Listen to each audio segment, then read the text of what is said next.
नमस्कार दोस्तों, एक बार फिर से आप लोगों का बहुत बहुत स्वागत करता हूं आपके ही अपने YouTube चैनल ज्ञान दुनिया भक्का में।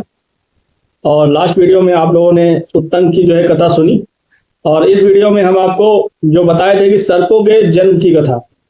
क्योंकि सर्प सत्र यज्ञ की कथा जानने से पहले आपको ये भी जानना पड़ेगा कि सर्पों का जन्म कैसे हुआ था उस काल में, तो उसी पर बात करेंगे। लेकिन उससे पहले नारायणं नमस्कृत्यं नरं चैव नरोत्तमं देवीं सरस्वती व्यासं ततो जयमुदीरयेत्। भगवत गीता का श्लोक क्विज संख्या 10 है ये शायद।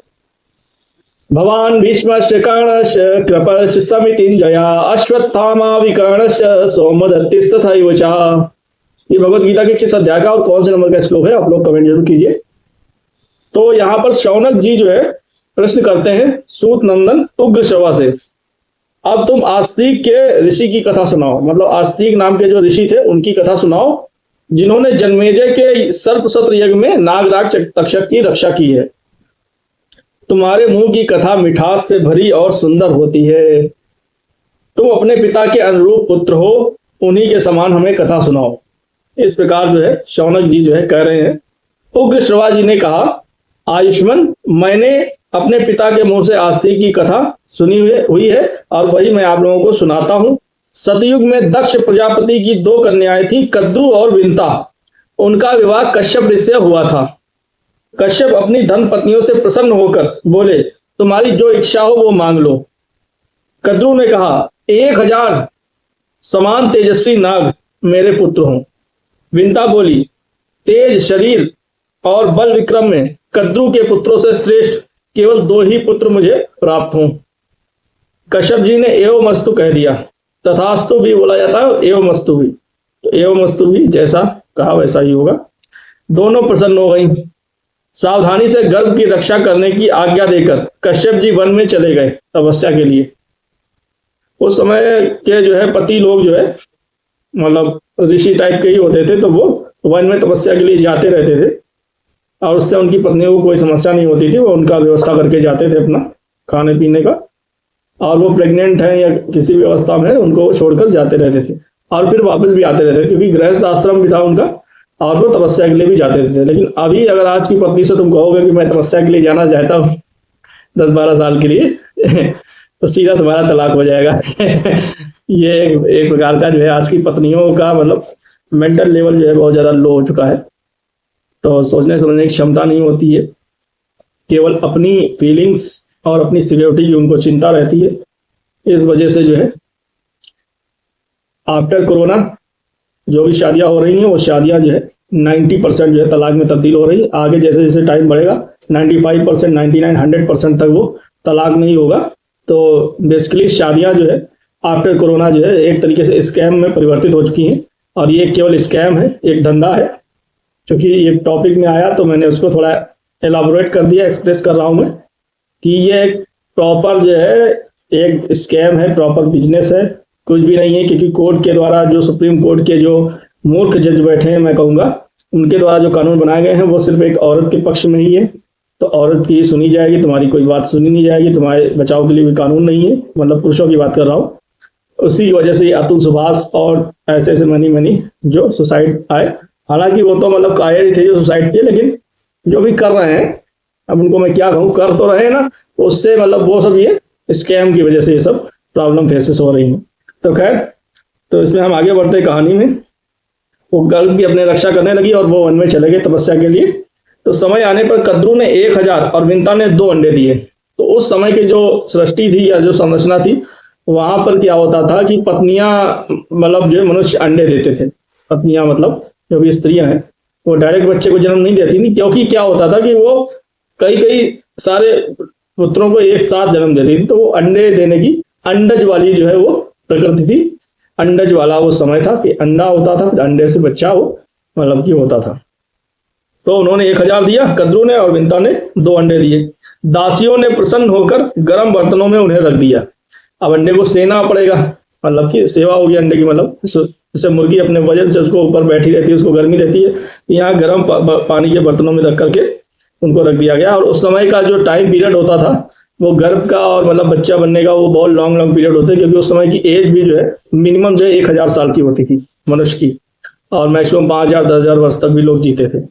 तो मतलब कि जब रख दिया तो 500 वर्ष पूरे होने पर कद्रू तो 1000 पुत्र निकल आए, परंतु विंता के 2 बच्चे नहीं निकले। तो 500 वर्ष तक वो गर्म बर्तनों में रहे। तो जो है तब तक वो मुनि भी तपस्या किया खूब, उन्होंने तपस्या करते थे तो शक्तियां भी खूब आती थी। तो शक्तियों से मन चाहा अपना जो बना लेते थे राजमहल, जो भी करना है। शक्तियां सिद्धियां होंगी तो कुछ भी कर सकता है मनुष्य। तो फिर जो है विंता के जो है 2 बच्चे नहीं निकले अंडे से, तो विंता ने अपने हाथों एक अंडा फोड़ डाला। अब वो ये परेशान हो गई कि यार इसके तो 1000 पैदा होगा, मेरे 2 ही मैंने मांगे थे, अब 2 भी नहीं हुए। तो एक अंडा उसने जो है, औरतों को जो पेशेंस नहीं होता है कई बार, तो उस जमाने में भी नहीं रहा होगा उसको पेशेंस, तो उसने अपना एक अंडा फोड़ डाला।